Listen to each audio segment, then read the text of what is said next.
That's what. Hey, look. Thank you. Wow. It's a real crowd of people. It is. Yeah, so let's actually talk about you. Yay. Komposa. That's what we've come in to see. Let's do that. Hello.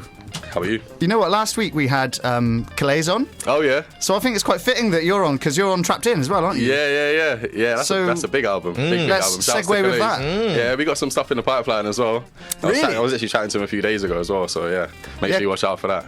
How was it working on that track? Do you know what? I've met Calais a few times previously before, and you know when like you just got a certain level of respect for someone's musicianship and everything inclusive and work rate. So it was one of those, and he kind of just hollered at me and was like, "Oh, did you fancy doing a verse for it?" I think I sent it back about a week later, if that, and then he had that, and then he told me the other day and was like, "If you're on it, another tune as well." So I was like, "Yeah, go on and let's do it," because I love his flow, man. R2 flows on the vibe. I like it as well. Yeah, they're like totally different. Yeah, you kind of fill different areas of the market, so it's really nice to see you come together and do that. Yeah.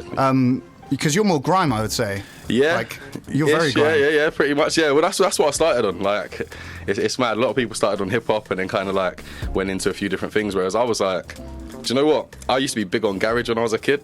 Like big on garage. And I don't know if you've noticed. If you notice, this is like this garage resurgence. There's a revival, yeah, definitely. Yeah, definitely. I think it's and I'm happy about it. I'm happy about it. I'm hoping they don't dilute it and turn it into Robinsons. But at the same time, I'm like, I don't know. I'm happy about it, and that's what I grew up on. Like initially myself, like my uncle used to be playing like all the old TDs back in the days, everything, and all the like house parties and stuff. And so that's what I grew up on. Then I started hearing grime, and everyone kind of transferring over to that a little bit and stuff. So then I started writing to that, and I grew up in the eras of like the So Solid and all that kind of stuff initially. And when they started breaking out in terms of from the UK, so started writing a lot of my own little stuff, and then over I would say the last maybe 5-6 years, kind of like started branching out into a few different kind of like I don't know if I'd say genres or just taking my flow elsewhere and putting it on other things. Basically, you've got to be a bit more experimental. Yeah, but big up grime though. It's kind of right, isn't it? Yeah. So like you've got this EP, Leaf Out of My Book. Yeah, just a leaf out of my book. Just a leaf out of my book. One of those titles that. You know, it's like at the time when you're like, light bulb moment, it makes sense. And to this day, I still love it, don't get me wrong. But, just to leave out, when you explain it to people, it's like Jaloom, and they're like, what's Jaloom? And someone said to me, it sounds like a fragrance. And I was like, oh, do you know what? Jaloom. Like, I'm an ideas kind of guy. I was like, Jaloom. Just to leave out of my book. I don't know, but so that came out a couple of years ago, actually. That was 2017. That's what you've got on Spotify, isn't it? Yeah, that's up at the moment. But you've got a new project in the works. Yeah, some new stuff coming out. It's weird. So I work with Purpose Music quite a lot. Shouts to Purpose Music. And over the last year, we kind of just been like, I was saying outside, actually off air, like, it feels like you've been working loads, but at the same time you've not been out there doing much, if you know what I mean. So it's been like that behind the scenes a lot of the time, and now we're kind of like, let's actually get that stuff out there now. So started working on a few singles that are going to be dropped before the end of the year. Dropping 4 singles before the end of the year, one every month concurrently from the end of this one, from Friday. Yeah. Have you got Calais on this one as well? No, do you know what? On those 4 I'd kind of done. It's mad, really. Those 4 like, they're all really, really random tracks. Obviously, I sent a couple to you guys, and like, the way that they kind of come about was actually quite random. Like, one person's featuring that I've never actually physically met. Oh, really? She just passed through the studio that I happen to be in. Is this Bristol as well? Yeah. Like, trains to the Old Vic and everything, and just happened to be going through there and was like, I like it, and laid down some vocals on it. And to this day, shout out to Sophie Waters. But it's like, it's just one of those kind of things. And then one of the other tunes is my nephew. He's 12 years old, and he's producing and everything. And I've been like encouraging him, like, yeah, do your thing, etc. Then he started sending me some beats, and I'm like, hey, okay. And then so done that. So that one To The Max is coming out. That's November. This is why I talked myself into a release schedule. November for that one. Honest October. Bringing out Bill Up in December.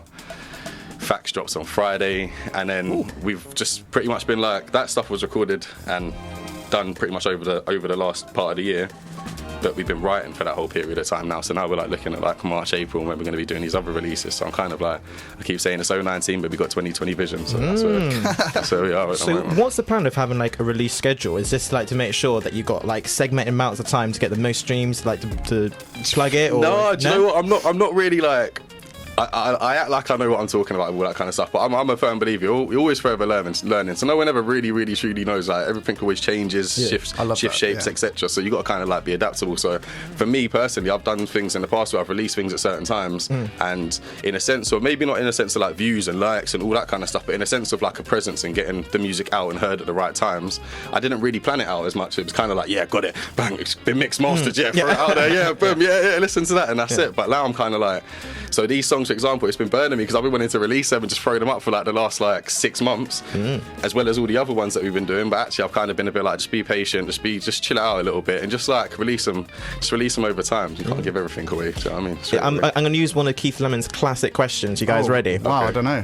What's the message from this album? Have you got a message? No, that's the thing. It's not an album. No, it's not an album. These are all going to be singles. Yeah. So that's the thing. That, like, that's people interesting. progress obviously from singles to EPs, albums, etc. I went the other way. I did an EP. Well, I've done 3 EPs now today. Yeah.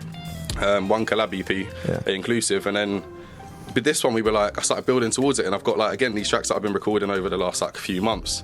They kind of all tie in together and could make a project. Okay. But I didn't want to sit there and wait until early part of next year or the end of this year and then just throw everything out and then be like, boom, and then just, I don't know, just continue. I just want to continuously just be making music and dropping music as well at the same time. So I just want to make sure I kind of like, just do it as and when it's right. I think it's a lot more common thing now for people just to release loads of singles and stuff, isn't it? Yeah. Just like just people's to get attention the songs spans are out gone there. now, like Exactly. completely. But People so, don't I sit did down hear a and few listen to albums recently, and I think the whole body of work thing's coming back really. Yeah. I think some people jump the gun a little bit on the album side of things and think, I've got to do it, I've got to have a body of work of just tracks, but actually then you force yourself to just write loads of tracks that you think is going to fit into an album. And obviously all like the greats and they've sat there for time with hundreds of tracks and gone, let's pick that one, track number 27, number 2, and kind of do it that way. So that's the kind of position I want to be in, where I sat there and I'm just like, do you know what, there's 8 there, let's just throw that out, and I've got another 16 there, let's throw that out into this, and they all fit. But I think an album's it should be a body of work at the end of the day, and it should be something you can listen to from start to finish